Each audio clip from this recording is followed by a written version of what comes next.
शहर आणि परिसरातील ताज्या बातम्यांसाठी लोकप्रिय न्यूज टुडे चॅनलला आजच सबस्क्राइब करा। डीजीपी नगर वडाळा लिंक रोडवरील शासनाच्या जागेवर अनेक वर्षांपासून असलेली अनधिकृत अतिक्रमणे हटविण्यासाठी महापालिकेच्या अतिक्रमण निर्मूलन विभागातर्फे धडक मोहीम राबविण्यात आली। आपने सुनो ना मैडम, मेरी एक बात सुनो। आपने बोल के क्या खाली करो, खाली करना चालू किया। बारिश आ रही है, ये बारिश में कैसे खाली करेगा? सुनिए बहना, आप 8 दिन रुक जाए। माणूस किती राहते तुम्ही? 8 दिन टाइम तो मैं लिख के देता आपको। मोठी बहिणी 8 दिवसाची आम्हाला वेळ आहे। हमारे अभी सीनियर ऑफिसर क्यों देम त्यांच्याशी बोल के देखो। अभी हमने आज की बात नहीं ना साहब, आपको नहीं। यावेळी वडाळा परिसरात 36 गाळ्यांच्या अतिक्रमणावर हातोडा चालविण्यात आला।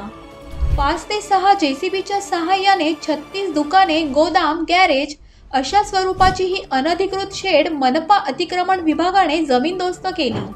बुधवारी भर पावसात ही मोहीम राबविण्यात आली।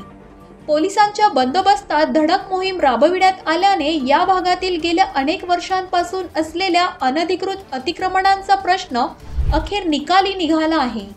आयुक्त तथा प्रशासक मनीषा खत्री, अतिरिक्त आयुक्त स्मिता झगडे, अतिक्रमण उपायुक्त सुवर्णा दखणे यांच्या पथकाने वडाळा कॅनल रोड या ठिकाणी पाटबंधारे विभागाच्या जागेवरील 36 गाळ्यांचे अतिक्रमण निष्कासित करण्यात आले।